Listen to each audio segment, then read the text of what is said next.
Ok. Je suis là pour demander que le Cameroun et le régime Biya remettent le corps d'Anissé Kane. Anissé Kane a besoin, il faudrait qu'on organise l'obsèque d'Anissé Kane. Rendez-nous le corps d'Anissé Kane. Vous l'avez liquidé, maintenant vous devez rendre le corps d'Anissé Kane. Rendez-moi le corps de mon frère. Rendez-moi le corps de mon frère. Je veux le corps de mon frère. Je reviendrai ici tous les jours pour réclamer le corps de Anissé Kane. Rendez-le.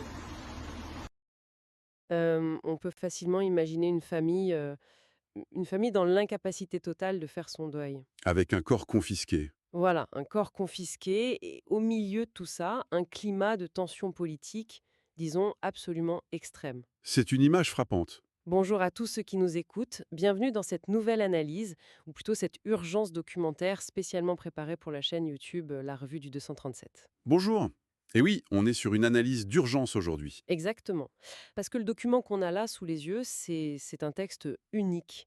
C'est un communiqué officiel du MRC, le Mouvement pour la Renaissance du Tout Cameroun, à fait. et il est daté d'aujourd'hui même, très exactement du 21 février 2026, signé par son président national, le professeur Maurice Kamto. Et la mission pour notre plongée documentaire d'aujourd'hui, pour notre audience, c'est vraiment de décortiquer ce texte, de le prendre presque mot pour mot. À la loupe. C'est ça, à la loupe.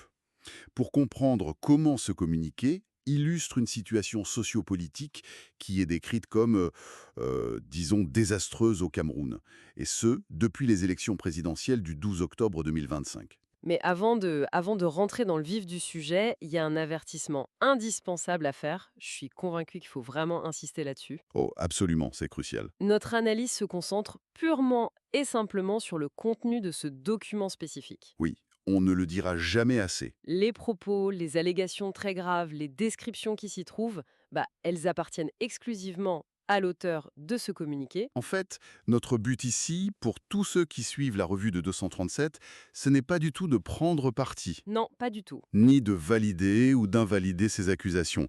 On garde une neutralité journalistique totale. On rapporte. Voilà, on rapporte et on analyse la rhétorique, comment les faits sont présentés, construits par cette source politique. Et cette construction, justement, elle commence de manière implacable. Le communiqué s'ouvre sur l'exposé des faits. Le premier paragraphe se concentre sur un nom, Anicet Ekane. Présenté ici comme le président national du Manidem. C'est ça. Le texte donne une chronologie très précise de la tragédie. Il fixe la date de son interpellation au 24 octobre 2025. À Douala, À Douala, oui. Mais c'est là que le vocabulaire devient, qu'il frappe vraiment fort. le ton change d'emblée. Oui, pour décrire son transfert vers Yaoundé, vers une cellule du secrétariat d'État à la Défense, le fameux SED, le texte utilise l'expression, je cite, encagoulé comme une bête sauvage. C'est une expression d'une violence lexicale inouïe. On n'est plus du tout dans le compte-rendu administratif, là. Non, en fait, l'auteur installe immédiatement l'idée d'une déshumanisation.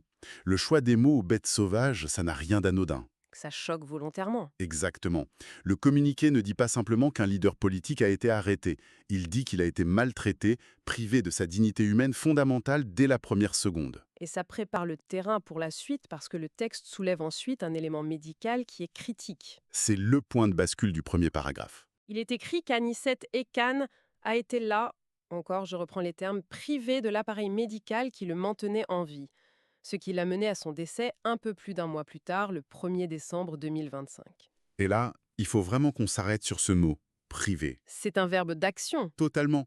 Dire qu'il a été privé de son appareil, ça installe dans l'esprit du lecteur l'idée que ce n'est pas un simple décès lié à une maladie en détention. Ce n'est pas un manque de chance ou une faille du système de santé de la prison. C'est ça, c'est présenté comme une maltraitance active et délibérée. L'auteur accuse directement l'État d'avoir soustrait ce qu'il maintenait en vie. C'est ici que l'audience saisit la gravité extrême des accusations de ce document. Et le drame ne s'arrête pas au décès, malheureusement. Le nœud du conflit, ce qui motive ce communiqué aujourd'hui, le 21 février, c'est la situation actuelle. 3 mois après sa mort, Oui, 3 mois. La dépouille d'Anicet Ekane n'a toujours pas été rendue à sa famille, une famille qui du coup ne peut pas organiser d'obsèques. qui ne peut pas entamer son deuil en privé. C'est un drame humain terrifiant qui se double d'un affrontement politique. Parce que le MRC fait une interprétation très claire de cette confiscation du corps. Et quelle interprétation! Le texte affirme que retenir le corps d'un dirigeant politique connu, dans un contexte pareil, ça, je cite à nouveau, renforce le sentiment d'un assassinat politique. C'est le cœur de l'argumentation de Maurice Kamto ici. Le refus de restituer la dépouille n'est plus perçu comme une simple lourdeur bureaucratique. Non, ça devient une preuve. C'est ça, ça devient une pièce à conviction, une preuve à charge dans le récit d'une mort qui aurait été orchestrée. Le silence ou l'inaction administrative est transformé en aveu de culpabilité par l'auteur du texte. Et la charge rhétorique qui accompagne cette accusation est d'une dureté rare. Le communiqué dénonce des pratiques barbares et inhumaines. Il va même plus loin. Oui, il rajoute des pratiques dignes des dictatures les plus obscurantistes. C'est un champ lexical qui vise à disqualifier totalement la moralité du pouvoir en place. En utilisant des termes comme barbare, l'auteur déplace le débat. On n'est plus dans le désaccord politique classique. Exactement. On entre dans la question de la dignité. Le texte parle de la souillure abjecte de la mémoire du défunt. Il qualifie cette rétention de châtiment obscène infligé à la famille. Le châtiment obscène, c'est fort. Ça pose le principe que la mort devrait imposer une limite. C'est une limite sacrée dans presque toutes les cultures. Le respect de la dignité humaine dans la mort, quels que soient les affrontements politiques du vivant. En accusant l'État de franchir cette ligne, le texte dresse le portrait d'un pouvoir sans aucune limite morale. Donc, fort de ce réquisitoire, le document avance des exigences très claires. La première, immédiate, c'est évidemment la libération et la restitution du corps à la famille. Pour abréger leur souffrance, comme le mentionne le texte. Mais c'est là que la structure du communiqué devient fascinante sur le plan stratégique. Parce que dans le tout dernier paragraphe, le propos s'élargit de manière vertigineuse. Il y a un véritable changement d'échelle. Le texte ne demande plus seulement le corps d'Anicet Khan. Il demande la libération immédiate de tous les prisonniers politiques et autres prisonniers d'opinion. C'est le pivot du document. L'auteur utilise la charge émotionnelle énorme générée par le drame individuel de la famille Ekané pour porter une revendication politique globale. Et c'est là que cette analyse rejoint parfaitement la thématique centrale de la revue du 307. Parce que le document lie explicitement ces emprisonnements à une séquence très précise. La crise post-électorale d'octobre 2025. Exactement. L'arrestation des Canets en octobre n'est plus un fait divers tragique. Elle est encastrée dans un tableau beaucoup plus vaste.